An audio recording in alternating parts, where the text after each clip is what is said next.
Open! First one. Okay. Bubuksan natin. Bubuksan natin ito. Let's ASMR. Diba? Bubuksan. Wala pa lang. Okay na.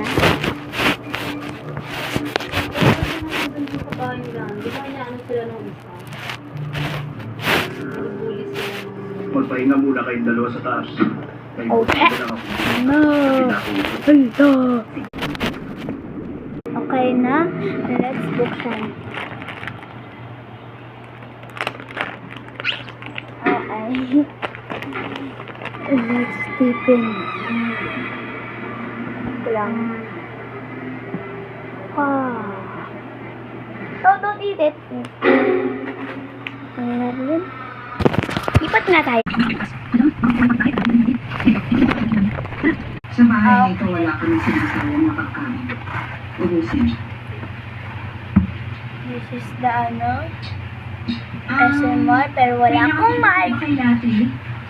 Asan siya? Parang kanina ko pa siya yung ginakita nito. Normal sa pusa yan. Rinig niya? Magkala mo siya sa... Nakita ko yung pusa niyo dito sa loob kanina. Ayan. Ganon? Saan kaya siya napunta? Naku, ang gulo niya. Nakita ko na kinakalkal yung basurahan ko. Ay, kaya ayun, nilabas ko muna siya. Nasa labas? Uuwi rin yun pag nagutom siya. Pero wala pa po siyang isang araw sa bagong lugar. Baka naligaw siya dun sa labas. Baka sa amin umuwi yun. Iyo. Imposibleng mangyari yun dahil nasa kabilang syudad pa yung bahay niyo. Napakalayo. Kaya ayun na lang yung pusa ron sa labas. Pusa lang siya. House cat po sila, day Lola. Hindi siya mabubuhay sa labas.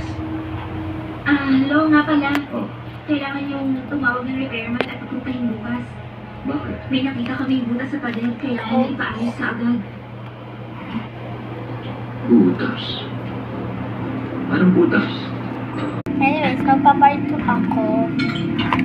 Nung mag-aana ang gamit ko.